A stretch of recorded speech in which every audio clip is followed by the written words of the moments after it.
Bismillahirrahmanirrahim. Assalamualaikum warahmatullahi wabarakatuh dan selamat sejahtera. Baiklah anak-anak, bertemu lagi kita pada sesi PDPR 3.0 di dalam kelas matematik tambahan. Okey, untuk hari ini kita akan memasuki bab baru iaitu bab 4 iaitu bab indeks, set dan logaritma. Cuma untuk hari ini cikgu akan pergi kepada subtopik yang pertama iaitu hukum indeks. Sebelum cikgu pergi lebih lanjut lagi mengenai hukum indeks, cikgu ingin perkenalkan dulu atau kita recall semula apakah itu hukum-hukum indeks. Okey. Suatu ungkapan algebra yang melibatkan indeks boleh dipermudahkan dengan menggunakan hukum indeks.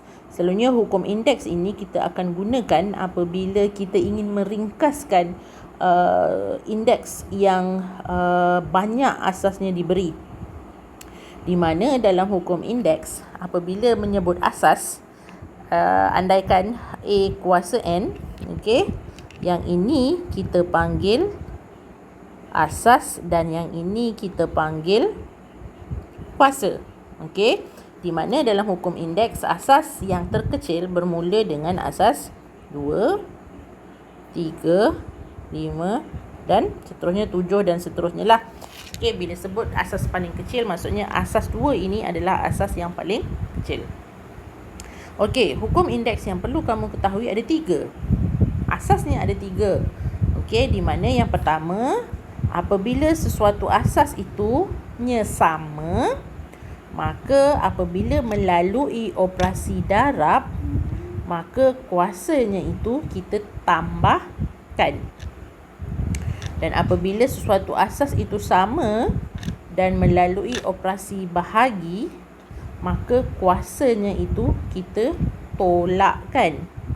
Dan apabila sesuatu indeks yang asasnya tunggal, yang didarabkan hanya kuasanya, maka apabila kita ingin meringkaskan, kuasanya itu kita darabkan. Okey, itu yang paling asas yang kamu perlu tahulah. Okey, untuk memastikan kamu lebih memahami lagi topik hukum indeks ini dengan lebih lanjut, mari kita lihat perbincangan pertama. Hari ini cikgu akan membincangkan 4 soalan. Okey, perbincangan yang pertama ini meminta kamu ringkaskan dalam sebutan yang paling ringkas lah. Maksudnya kalau kita lihat di sini ada 4, ada 3 kan? 3 di mana kita perlu ringkaskannya menjadi satu nombor indeks yang tunggal, maksudnya satu sahaja. Okey, pertama bila kita ingin menjawab soalan itu, pertama kamu mesti lihat asasnya. Asasnya mesti sama. So kalau kita lihat di sini asasnya dah sama, iaitu asas 4.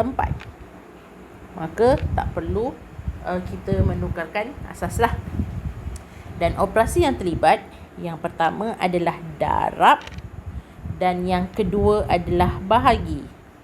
Maka kalau kita selesaikan, bila asas dah sama, pastikan apabila tentukan operasi, okey, kalau darab maka kuasanya kita akan tambah, dan kalau bahagi maka kuasanya kita akan kita akan tolakkan. Tambah dan ini akan ditolakkan. So di sini kita buat ikut step.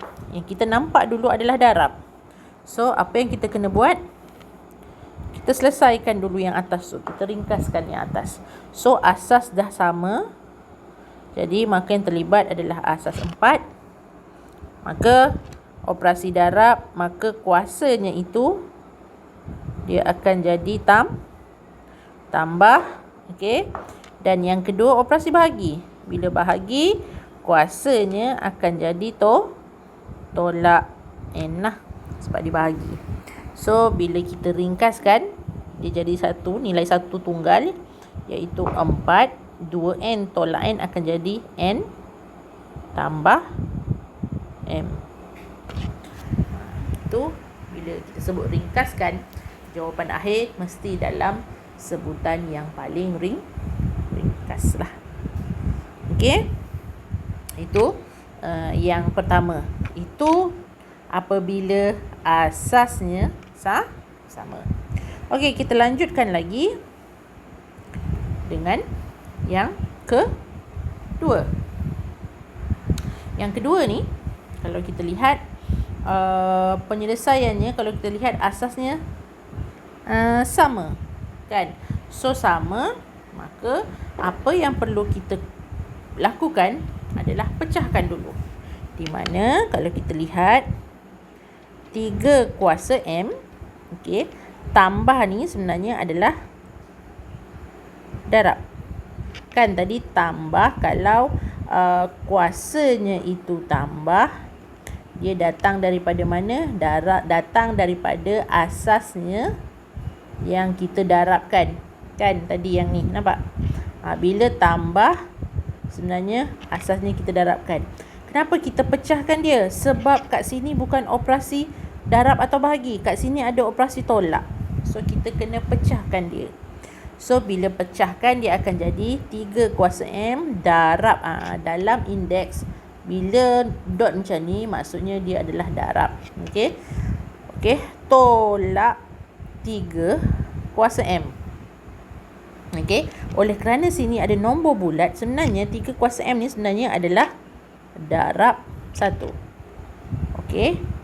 Per 3 kuasa M. Okey, so dari situ bila cikgu keluarkan, cikgu boleh faktorkan yang atas ni sebab dia ada operasi tolak ni. Kalau cikgu faktorkan, cikgu keluarkan yang sama ni, dia akan jadi 3 kuasa M. Tadi ni kan maksudnya darab kan? So kurungan 3 kuasa 2 tolak 1 mewakili yang ni. Seolah-olah macam cikgu keluarkan ni. Cikgu keluarkan, nampak tak? Kalau cikgu kembangkan, cikgu akan dapat yang ni. Kalau cikgu kembangkan yang kedua, cikgu akan dapat ni. Per 3 kuasa M. Okey, sampai situ operasi darab kan? So, bila darab, cikgu boleh matikan yang ni. Bahagi boleh matikan. So, jawapannya adalah 9 tolak 1 sama dengan 8. Okey. Itu untuk nilai yang paling ringkas lah. Kita boleh ringkaskan. Okey, seterusnya. Yang ini. Kalau kita lihat yang sini. Okey, kita perhatikan, nampak? 5 kuasa X, 5X kuasa negatif 1 kuasa 3 darab 4XY kuasa 2 bahagi XY negatif 4 kan? Okey, so kalau cikgu tunjukkan di sini, ada, ada 2 asas yang berbeza, iaitu 5 dan 4. So apa kita kena buat? Kamu kena pecahkan dulu yang pertama ni, sebab dia ada kuasa di situ. So kalau cikgu pecahkan, dia akan jadi 5 kuasa 3 kan, X kuasa negatif 3. Sebab apa tadi, ingat tak yang ni hukum indeks yang ketiga? Dia akan jadi darab. So kita kena keluarkan yang itu. Okey. Darab 4XY kuasa 2 bahagi, ni pun sama hukum indeks yang ni juga. So akan jadi X negatif 4 Y negatif 4. Okey, sampai situ. Di sini kalau kita lihat tak ada asas yang sama, semua asasnya berbeza. So what to do? Yang ini dan yang ini kamu kena permudahkan. Di mana kamu kena carilah nilai kan. 5 kuasa 3 adalah 125 darab 4. Okey, cikgu dah keluarkan yang tu nombor. Okey, sekarang kita nak ringkaskan yang X pula. Yang X kat sini, kalau kita lihat, X kuasa negatif 3, X kat sini sebenarnya adalah kuasa 1 dan X di sini adalah kuasa negatif 4. So, cikgu selesaikan. So, akan jadi darab X negatif 3, oleh kerana sini darab dia akan jadi tambah 1, dan oleh kerana sini bahagi akan jadi tolak negatif 4. Kita buat satu-satu macam tu. Okey, faham? Okey, darab. Sini pun darab sebab dua benda yang berbeza. Lepas tu kita ambil Y pula. Y yang kat mana ada? Kat sini je ada Y. Kat sini ada Y. Dan kat sini ada Y kan. Dan dia hanya melibatkan operasi bahagi. So akan jadi Y 2. Oleh kerana bahagi akan jadi tolak negatif 4. So dari situ kita tekanlah kalkulator. 125 darab 4 adalah bersamaan dengan 500 X. Yang ini kalau kita tekan kalkulator, negatif 3 tambah 1, tolak-tolak akan jadi tambah 4. So akan jadi X kuasa 2. Dan yang Y pula 2, tolak-tolak di sini, tolak-tolak di situ akan jadi tambah. So akan jadi 2 tambah 4 kuasa 6. Itulah apabila cikgu ringkaskan lah. Okey, dan seterusnya perbincangan yang terakhir, yang keempat, juga meminta kita ringkaskan. Okey, kalau kita tengok di sini ada berapa asas? Ada 3. 4. Betul? Ada A dan ada B kat situ. So kita permudahkan dulu mana yang ada kurungan. Maksudnya kurungan yang ni lah. Permudahkan yang ni dulu. So kita salin dulu. 4 A kuasa 3 B kuasa 2 darab, ringkaskan dia akan jadi 4 negatif 4 A negatif 4 dan B 3 darab negatif 4 negatif 12. Okey. So, kalau cikgu ringkaskan, 4 darab 4 ni sebenarnya sini kuasa 1 kan. So, akan jadi 4 kuasa 1.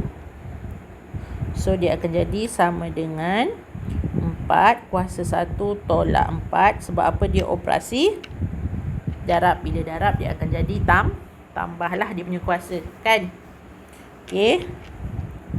A kuasa 3 tambah negatif 4. B kuasa 2 tambah negatif 12. Okey, dari situ kalau kita ringkaskan akan jadi 4 kuasa negatif 3. A kuasa negatif 1. Dan B kuasa negatif 10. So, ni sebenarnya kalau cikgu ringkaskan lagi, dia negatif ni datang daripada bawah kan. So, sebenarnya dia akan jadi 1 per gini. 4 kuasa 3, A kuasa 1, B kuasa 10. So, kena cari nilai yang 4 kuasa 3 ni. So, kalau tekan kalkulator, 4 kuasa 3 adalah 64. So, sama dengan 1 per 64. A, B kuasa 10. Okey, so cikgu harap anak-anak faham tentang bagaimana untuk meringkaskan suatu persamaan yang melibatkan indeks. Okey, dan untuk itu latihan pada hari ini cikgu minta kamu buat latihan dalam buku teks muka surat 92, latih diri 4.1. Soalan nombor 1 ada A sampai L. Cikgu harap semualah dapat buat. InsyaAllah nanti mana yang ada masalah kita akan bincangkanlah. Cuma kena ingat, step pertama untuk menyelesaikan kena lihat dia punya asas sama ke tak. Okey. Yang kedua, baru gunakan hukum indeks lah. Okey, so untuk itu cikgu harap anak-anak boleh faham Dan nanti kita akan bincangkanlah dalam kelas yang seterusnya jawapan masing-masing. Okey, so untuk itu sahaja kelas kita pada hari ini. Okey, terima kasih dan Assalamualaikum warahmatullahi wabarakatuh.